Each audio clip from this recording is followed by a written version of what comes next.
ओहो।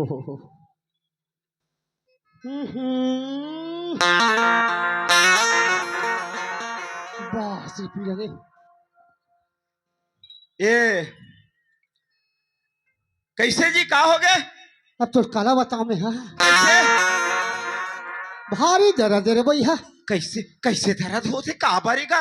का बात हो गए? मोर पेट में बाबू लइका खेला थे। थोड़ा बहुत भी लाज शर्म नहीं है थोड़ा? या कैसे पीरे इस समय उसने कहा था या कैसे तेकर मतलब पेट में बाबू लइका खेली? या मैं उसने समझा था कैसे दर्द करे से की ये सुनत है सुनत हाँ डौकी